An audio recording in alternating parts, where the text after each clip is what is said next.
जय जगन्नाथ जय जगन्नाथ। आज हम बात करेंगे महाप्रभु श्री जगन्नाथ जी के धाम में कैसे सूर्य पराग और चंद्र ग्रहण का नीति परंपरा विधि विधान होता है, और उसमें उसके बाद में ये भी जानेंगे इस संसार में सूर्य पराग और चंद्र ग्रहण का क्या महत्व रहता है, और ये सूर्य पराग चंद्र ग्रहण के समय महाप्रभु जगन्नाथ जी के नीति विधि विधान कैसे होगा। और एक महीने में जैसे सबका दिल में यही शंका पैदा है, क्योंकि एक महीने में दो मतलब सूर्य पराग और चंद्र ग्रहण, ये जो एक महीने में कार्तिक मास में पड़ता है उसका क्या बुरा असर पड़ेगा ये पृथ्वी के ऊपर, इस सब विषय में हम जानेंगे। और महाप्रभु जी का कैसे पूजा विधि ग्रहण के समय, आपको पता है सब समय सब जगह में ग्रहण के समय देव का निषेध है, मगर इसी जगन्नाथ जी के धाम में ग्रहण लगेगा तब महाप्रभु जी का जगन्नाथ जी का ग्रहण पूजा आरंभ होगा। ये संपूर्ण विषय हम जानेंगे। उससे पहले मैं नरसिंह महापात्र आपको स्वागत करता हूँ हमारे चैनल। आपको पता ही होगा सूर्य पराग कैसे होगा, ये वीडियो बहुत लंबी जाएगा, इसीलिए है ये वीडियो को मैं दो भाग में वीडियो करूंगा। एक भाग में सूर्य पराग की नीति विधि विधान आपको बताऊंगा और एक भाग में चंद्र ग्रहण के विषय में बताऊंगा। पहले हम सूर्य पराग के विषय में बात करेंगे, क्योंकि सूर्य पराग में महाप्रभु श्री जगन्नाथ जी का नीति कांति और विधि विधान कैसे होता है और सूर्य पराग कैसे होता है, इस संपूर्ण विषय जानने के लिए हमारा स्वतंत्र उपस्थापना श्री जगन्नाथ जी के धाम में सूर्य पराग का नीति विधि विधान कैसे होता है। आपको पता है सूर्य पराग कैसे होता है? आपको पता है पृथ्वी के चारों ओर चंद्रमा घूमता है और सूर्य के चारों ओर पृथ्वी घूमता है।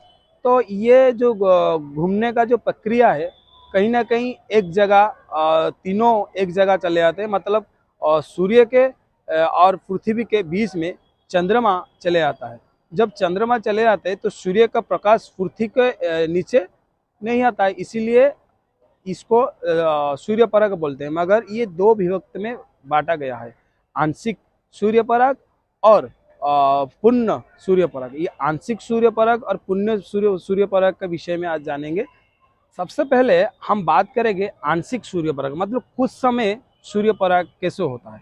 मतलब आपको पता है जब सूर्य और पृथ्वी के बीच में चंद्रमा चले आते हैं और पृथ्वी के निर्दिष्ट मतलब कुछ जगह अंचल में निर्दिष्ट समय तक ये आंशिक सूर्य पराग आपको देखने को मिलेगा।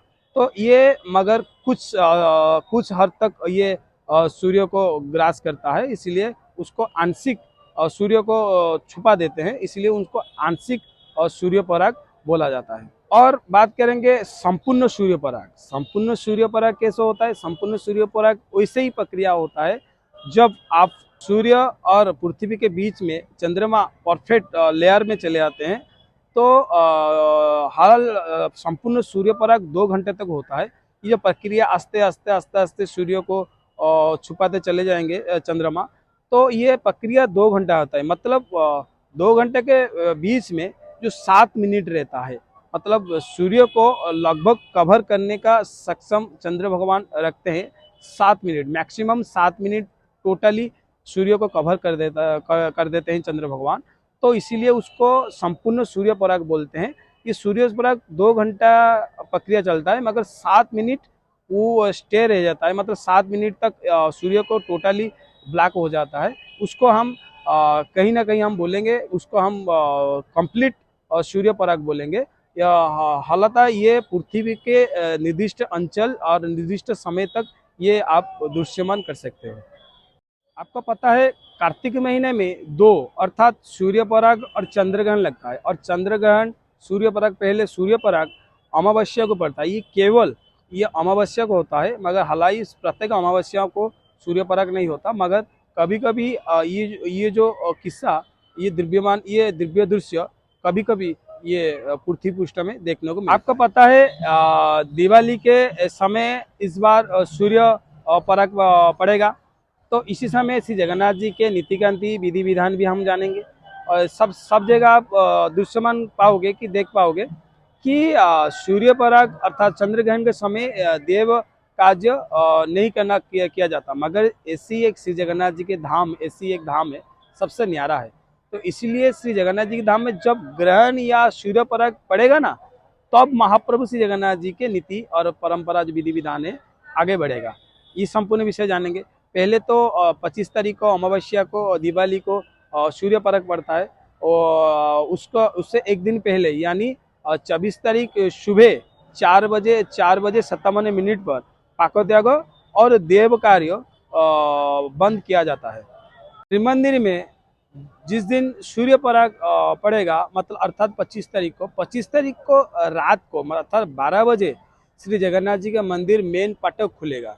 अर्थात ग्रहण से पहले महाप्रभु जी का नीति कांति हाफ करके बंद रहेगा, और बाकी जो नीति कांति है वह सूर्य पराग जो होता है उस समय भोग लगेगा। उसके बाद महाष्टांग की नीति बढ़ेगा। उस सबसे पहले 12 बजे महाप्रभु जगन्नाथ जी का मेन फाटक खुलेगा, और रात 2 से 3 बजे महाप्रभु जगन्नाथ जी का जो 25 तारीख को रात के 2 से 3 बजे महाप्रभु जगन्नाथ जी का खिचड़ी भोग होगा, और 4 बजे बाल धूप होगा, और 4:55 को महाप्रभु जगन्नाथ जी के भोग मंडप समाप्त करके नीति महाप्रभु जी का बंद रहेगा। बाकी जो पूजा होता है वो ग्रहण जब स्पर्श करेगा उस समय महाप्रभु जी का पूजा विधि आरंभ। उसके बाद भोग मंडप समाप्ति के बाद राधा दामोदर अर्थात राई दामोदर भेष जो महाप्रभु जी जो इस महीने होता है, मैं इसका वीडियो भी आपको मैं दे दिया हूँ तो यूट्यूब में। तो जो राई दामोदर भेष का जो मैलम होता है, मैलम मीन्स मैलम अर्थ मतलब जो प्रभु जी परिधान करते हैं भोग के बाद, जो उसको निकाल के और नया वस्त्र दिया जाता है और एक भेष किया जाता है, उसको मैलम बोला जाता है। वो महाप्रभु जी का राई दामोदर भेष मैलम किया जाएगा। और उसके बाद में ग्रहण स्पर्श के बाद यानी 4:56 को ग्रहण स्पर्श के बाद महाप्रभु जगन्नाथ जी का महास्नान नीति आयोजन होगा। महास्नान नीति के बाद महाप्रभु जी का एक ग्रहण के समय एक स्पेशल भोग लगता है, खईकोरा भोग लगता है। महाप्रभु जी ग्रहण के समय वो भोग महाप्रभु जी का लगता है। वो ये भोग समाप्ति के बाद महाप्रभु जी का दैनंदिन नीति, जैसे जितने जो दैनंदिन नीति होता है वो स्टेप बाय स्टेप महाप्रभु श्री जगन्नाथ जी के धाम में अर्थात श्री जगन्नाथ जी के मंदिर में शवायत के द्वारा आगे बढ़ेगा। और सबसे बड़ी बात, दर्शन करने के लिए कोई भी बाधा नहीं है।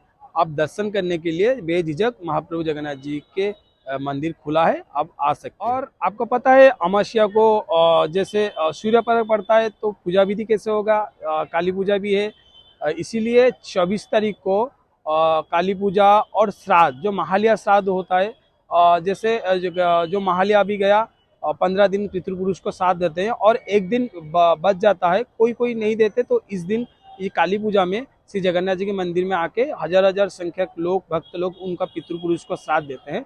इसीलिए ये श्राद्ध जो होता है वो एक दिन पहले होगा, मतलब 26 तारीख को काली पूजा, श्राद्ध, दीपदान और जो पटाखा भी जो बच्चे लोग या जो फोड़ते हैं, और जो भी जितने भी कांवरिया जलाई जितने भी रिचुअल्स है वो 24 तारीख को निर्धारित किया गया है।